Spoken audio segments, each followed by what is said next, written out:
Let's go Rangers! Let's go Rangers! I gave you guys the Rangers win. They beat Big Bro. See, I gave the Uncle Ronnie speech to the wrong team. I gave the Uncle Ronnie speech to the Cowboys that they got ready to take on the San Francisco 49ers, and it went in one ear and out the freaking other. But I think somebody from the Rangers was watching that episode and was like, gather around. Adolis, come here. Corey, come here. Max, you got a minute? Come over. Marcus, hey, come here, man. Mitch, I want you guys to watch something. They gathered around. And whoever that person was hit play, and there I was. And I told this riveting story about no longer being little bro. This is your moment. This is your opportunity. No more little bro. You're not going to nuggy me. You're not going to wet willy me. You're not going to put your hand on my forehead and have me swinging all aimlessly throughout the air while you stand there and laugh at me. No more sending me back inside to grandma crying.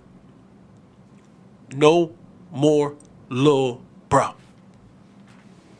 And as they gathered around and they heard the story about Uncle Ronnie and how I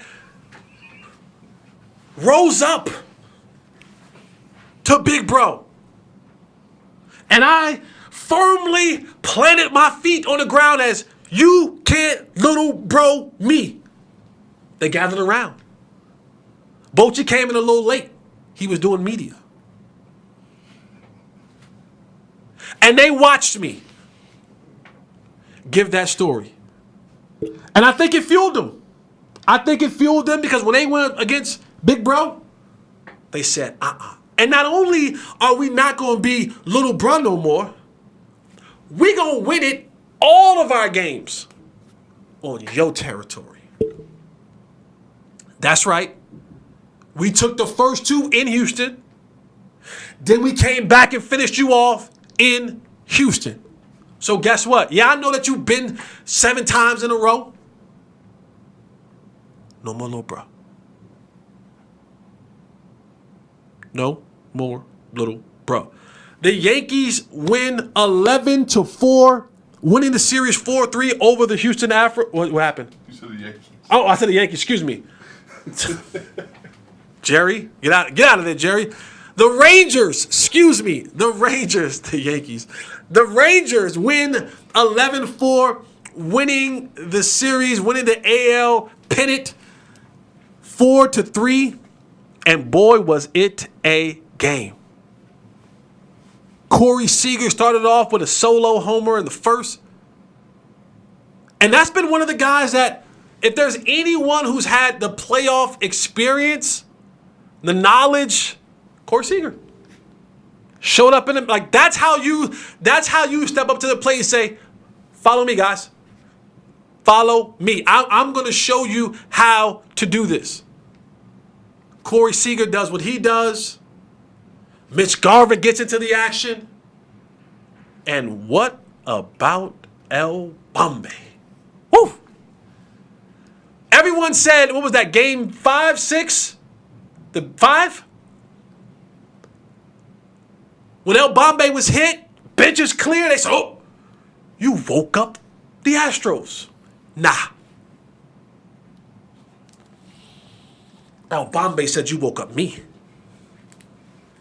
I don't know how to say it in Spanish, but if I did, and I won't insult anybody by faking it, El Bombay said, you woke me up. I'm up now. You hit me? On purpose? By the way, baseball, this whole bench clearing thing, I'm not the toughest guy in the world. And I actually don't want to fight 90% of the time. But if I was like a bullpen pitcher, I don't know if I'm running way out there to home plate. That's got to be 150 yards. That's a football field and a half. You all know my story. 77 yards got me. So imagine what it's like for me. I got to run 150. How do you... And I know these are world-class athletes. Some of them. El Bombe is a world-class athlete. Montgomery, he a little bit on the husky side. There's certain guys a little thick.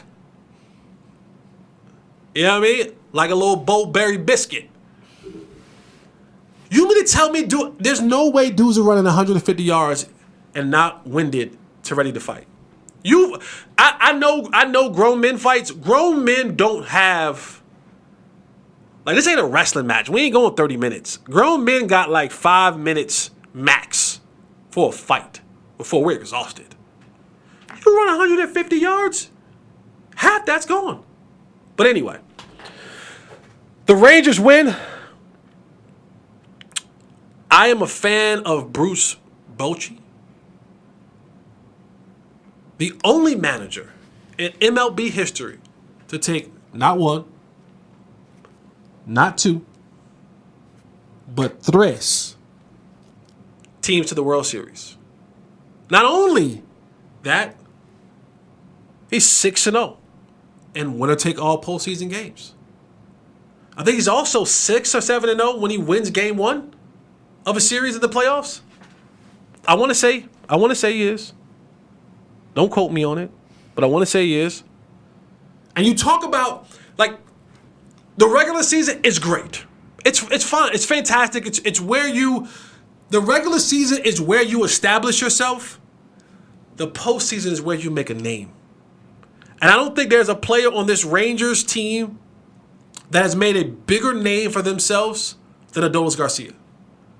A player that's been called down for assignment twice, meaning anybody could have picked him up. This is why a lot of times coaching matters. Coaching matters in situations like this. But when you look at what he's done, I got the numbers here. I'm going to pull them up because I don't want to get this wrong. I want to make sure I'm right with my numbers. These numbers are courtesy of Tay. So if they're wrong, blame him.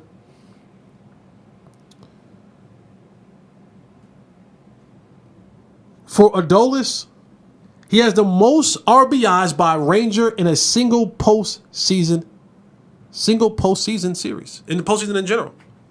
Is that right? 17 in 12 games. It's a lot. He went to 20, actually. He went to 20. So now he's 20. 20 RBIs total. It's 20 RBIs total. You did say that right there. You did say that. And the most RBIs in the championship series, 14. He was cracking that. Then I thought he had 3. He had 2 in Game 7. Then he pimped that. He should have been at least a double, but he pimped it. I'm not a baseball purist, ladies and gentlemen. I enjoy watching the game. I follow the game. I lean on other people to help me understand the game better. I come from a sport, football and basketball, where you're able to pimp certain things. In basketball, you dunk on somebody, you can scream. You can yell. You can kind of celebrate. You shake somebody, you can go, ooh. You hit a shot on somebody, you can do your shimmy. Baseball, everything's about a celebration. It is celebration central. So when I see a guy like pimp a home run, I see a pitcher stare a joker down, I'm for it, guys. And I'm sorry, baseball purists, you got to let that go. Like, this is a new age. And I like that the younger guys are doing more of it. The Juan Sotos of the world, the Bryce Harper does it. Adolis Garcia does it. Pimp it out, man. Like, if I crack a grand slam in an ALCS, what? You better hope I don't piss on East Base as I'm walking around. Stop on first, on second. You pimp this out. I don't understand it. I'll never understand it. But the Rangers are heading to the World Series. I'm excited. This city, it's a baseball city. No, it's not really a baseball city. But it's fun. Winning is fun. It's fun to be around winning. This is a team, when you look at the Rangers, who you have to credit their level of resiliency. There's only the 4th team in MLB history to have 68 wins one season and then the next season go to the World Series. Talk about a turnaround. 99 wins this year? Something like that? To 90? How many wins? Rangers, the Yeah. difference or total? No, total. I believe it was 89. 89 wins? So you're talking about 20, 21 wins? That's deep. That's what she said. Pause. Well, it's deep. Whatever. But the fact of the matter is, this is a team who, talk about the ebbs and flows of an MLB 162-game season. Injuries, losing streaks, 90. winning streaks. 90 wins. It's a major improvement. And now they find themselves in the World Series. They've been able to lose pitchers, lose hitters. Guys don't know which way is up, who's on first. They're the hottest team in baseball. They're the sorriest team in baseball. Comes down to the final game of the season, they lose that game, the Astros win the West. And then now you got to figure it out again for the postseason. And they figured it out. And this team, talking about gelling and coming together at the right time. I said this a couple shows before, just having that right mixture of old players and young players. Having a guy like Corey Seager and having a guy like Evan Carter. A kid who is cold as ice. Ice in his veins. That type of what you've seen from Evan Carter in the playoffs, that just doesn't happen in Major League Baseball. For a caliber of kid, when you talk about nobody knew who he was. And for all intents and purposes, it sounded like at first it was just like kind of a September call up, like, you know what? Let's just call him up. And it worked. And everybody finding a role to play, like that is huge. That is big time, man. And now we wait the results of the Arizona Diamondbacks and the Philadelphia Phillies and see what that game comes out to be. I prefer Arizona. I think it's going to be Philly. By the time this comes out, we'll have our answer. But if you've never been to Philly, you really don't want to go to Philly. You don't. It stinks. Like, literally, the place stinks. Sorry, any people that live in Philadelphia. But the people are nasty. It's nasty. And they're actually a good baseball team. I'd rather Arizona.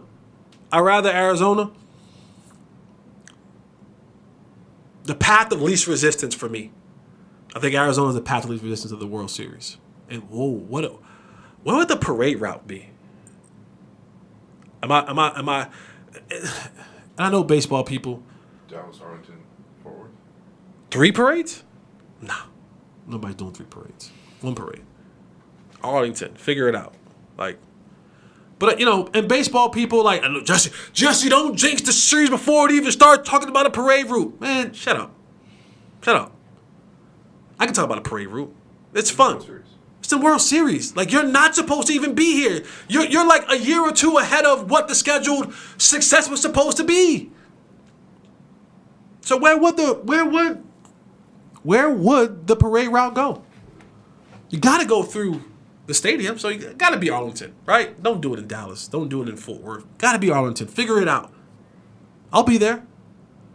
Front running. I'm a front runner. Oh, they're like, you did baseball all year. I'll be at the parade. So what? Get a Rangers hat and T-shirt and everything. So what? Winning is fun. Everybody loves winners. Rangers, game 1 this Friday, 7 o'clock. Tune in. And also, and maybe this is just me, but I watched the game and those announcers were heavy pro Houston. Especially you, Big Papi. Heavy pro smoke. A lot of them were pro Houston, and maybe that's the angle they go with. I don't know how baseball, how the script is written for the media coverage, but it felt like it was heavy pro Astros, and I get it. They've been there 7 years in a row. They were big bro. I felt it was heavy Astros, leaning heavy Astros.